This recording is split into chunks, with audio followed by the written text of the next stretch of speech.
مصطفیٰ جان رحمت حق اور باطل میں فرق نہیں کیے، مصطفیٰ جان رحمت ہمیں ہدایت نہیں دے سکتے تھے، کیونکہ ہدایت دینا خدا کے ہاتھ میں ہے۔ میرے پیارے، ان لوگوں سے سوال کریے گا کہ جب ہمارے نبی ہمیں ہدایت نہیں دے سکتے، نہیں دیتے، نہیں دیے، تو یہ بتائیے ہدایت دیتا کون ہے؟ ہدایت دیتا کون ہے؟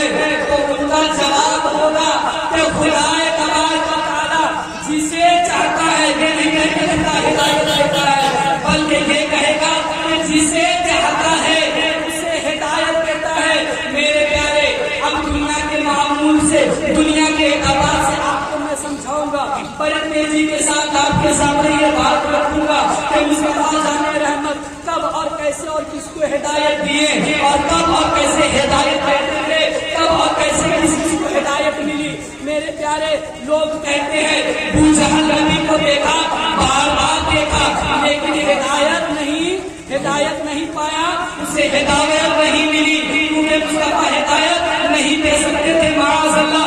میرے پیارے، مکہ کے کفاری مصطفیٰ کو دیکھتے رہے لیکن ہدایت نہیں پائے، لوگ کہتے ہیں اس لیے کہ مصطفیٰ ہدایت نہیں دیتے تھے۔ میں آپ کو دنیا کے دستور کے اعتبار سے سمجھاؤں کہ دنیا کا ایک بادشاہ ہے، ان کا ایک خزانچی ہے، بادشاہ حکم دیتا ہے کہ اے میرے خزانچی، اے میرے دولت کے مالک، جسے وہ اپنا مینیجر بنایا ہوا ہے، جسے اپنا خزانچی بنایا ہوا ہے، اس سے کہتا ہے کہ اے میرے خزانچی سنو، فلاں جگہ بیٹھ جاؤ، فلاں مقام پر بیٹھ جاؤ، اور میں جسے بولتا جاؤں گا اسے رزق دیتے جاؤں گا، ہے نا؟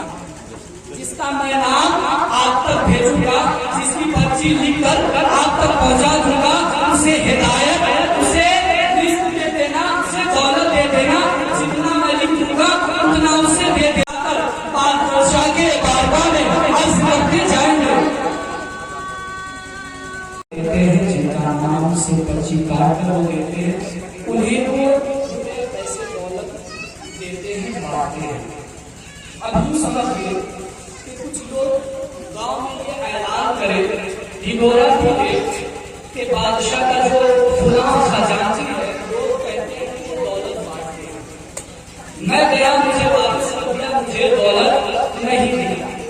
تو میرے پیارے، اس عقل کے اندھے کو کوئی بتائے کہ وہ خزانچی کا دولت نہیں ہے، خزانچی کا دولت نہیں ہے، اس لیے وہ آپ کو ڈائریکٹ نہیں دے سکتا، آپ کو ایسے ہی نہیں دے سکتا، بلکہ وہ بادشاہ جب آپ کا نام لکھ کر ان تک پہنچا دے گا، پہنچوا دے گا، جب آپ کی پرچی کٹ جائے گی، وہ خزانچی بلا جھجک آپ کو روپے اور پیسے دے دے گا۔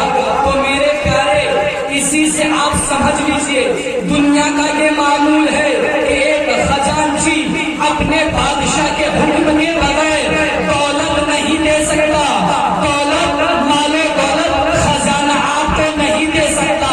اسی طرح آپ سمجھ لیجئے کہ ہمارے اور آپ کے جو آقا ہے، ہمارے اور آپ کے جو پیارے آقا ہے، ہمارے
آمد، خار کی آمد، حضور کی آمد، نور کی آمد، نعرہ تکبیر، نعرہ رسالت، یا رسول اللہ.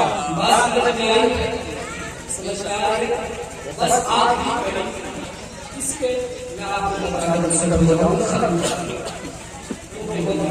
شاہد کا مشکل نصیب میرے محبوب کو ہم نے نور والا چمکتا ہوا آفتاب ہدایت پیدا فرمایا.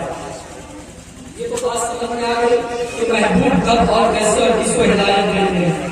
اب آخری کڑی اس بات کو میں کر کے ختم کر دوں گا کہ ہمارے نبی زندہ ہے یا نہیں. ایسے سوالات پہ آج شک کرتے ہیں اور اس پر بات کرتے ہیں کہ نبی ہمارے زندہ نہیں ہے. معاذ اللہ ہمارے نبی ہمارا ایمان ہے وہ زندہ ہے. اب اس طرح سمجھیے پہلے تو یہ جانیے کہ انہی فرقوں میں سے ایک بڑے عالم قاسم نانوتوی لکھتے ہیں کہ نبی جو ہے ایمان جو ہے ایمان وہ نبی کے نور ہے. ایمان جو ہے نبی کے نور کا نام ایمان ہے. اب یوں سمجھیے ہمارے اور آپ کے جو اندر ہے ایک دل ہے اس دل کو یوں سمجھیے دنیا کے اعتبار سے کہ وہ ایک بلب ہے نا. تصور کریے اور خدا کرے کہ بات سمجھ میں آ جائے تیزی کے ساتھ بول کے یوں سمجھیے کہ ایک بلب جو ہمارے اندر دل ہے آپ کے اندر جو دل ہے وہ ایک بلب ہے نا. نبی پاک صلی اللہ علیہ وسلم اس بلب کا جو پاور ہاؤس ہے پاور گھر ہے وہ نبی پاک صلی اللہ علیہ وسلم کا ہے نا. نبی پاک صلی اللہ علیہ وسلم کا نور ہے. ہمارے اندر جو دل ہے وہ چمک رہا ہے. ایمان جو ہم لوگوں کے آج باقی ہے اسی نور سے ہے. تو میرے پیارے آپ کے گھر میں جو بلب چل رہے ہیں جیسے ابھی بھی جو بلب چل رہے ہیں اس میں جو بجلی ہے اگر اس کے پاور ہاؤس میں پاور چل جائے تو کیا یہ چلیں گی؟ نہیں چلے گی. نہیں چلیں گی. قطعی طور پہ نہیں چل سکتی. ممکن ہی نہیں ہے بلکہ محال ہے. پاور ہاؤس میں پاور چلی جائے تو یہ بلب چل ہی نہیں سکتا. تو میرے پیارے آپ کو جواب مل گیا کہ جب تک دنیا میں